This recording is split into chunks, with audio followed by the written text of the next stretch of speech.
नमस्कार श्रोताओं, कैसे हैं आप। आज मैं पॉडकास्ट की दूसरी कड़ी को लेके आपके सामने हाजिर हूँ।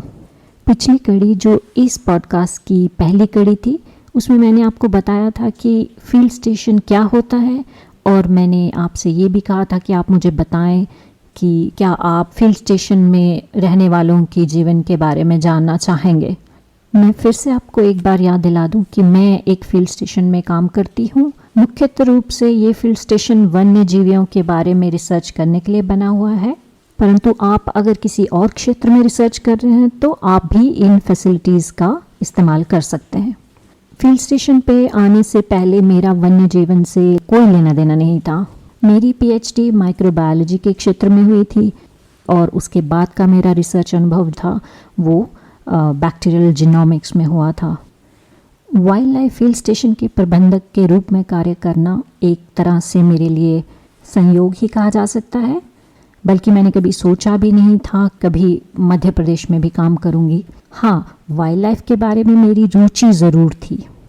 ये भी एक संयोग ही था कि पीएचडी के दौरान मेरे अधिकतर मित्र जो थे वाइल्ड लाइफ बैकग्राउंड से थे। वो अक्सर बताया करते थे कि कैसे वो फील्ड में काम करते हैं, परंतु मेरा ध्यान जो है वो हमेशा वो किस चीज़ पे काम करते हैं उस पे रहा है।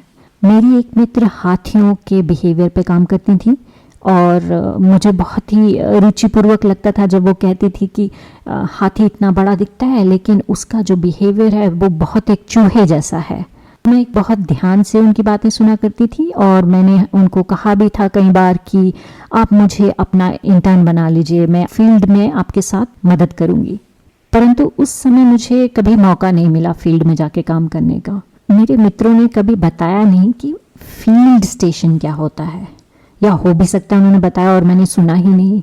हाँ, वो ये ज़रूर कहते थे कि फील्ड पे काम करना बहुत मुश्किल होता है, पर वो मुश्किलें क्या हैं इसके बारे में उन्होंने कभी भी विस्तार पूर्वक नहीं बताया।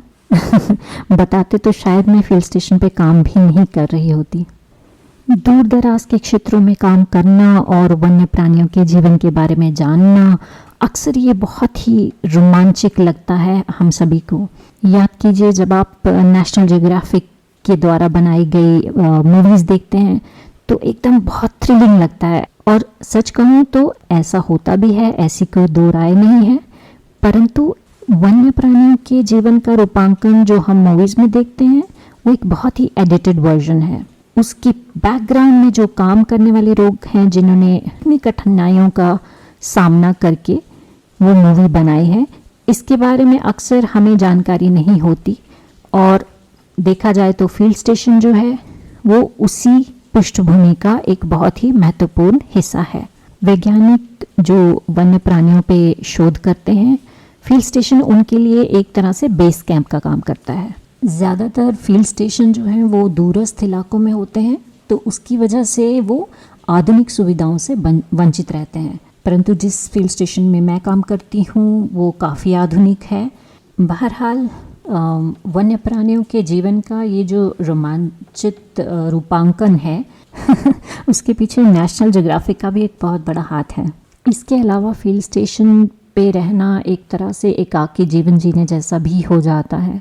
आप अगर उन लोगों में से हैं जिनको जीवन में चहल पहल चाहिए या फिर आधुनिक सुविधाएं चाहिए, तो शायद आपके लिए फील्ड स्टेशन पर रहना बहुत ही मुश्किल होगा। और अगर आप फील्ड स्टेशन पे अकेली महिला कर्मचारी हैं तो आपकी कठिनाइयाँ और भी बढ़ जाती हैं। वो कठिनाइयाँ क्या हैं, इसके बारे में मैं आपको अगली कड़ी में बताऊंगी। नमस्कार, फिर मिलेंगे।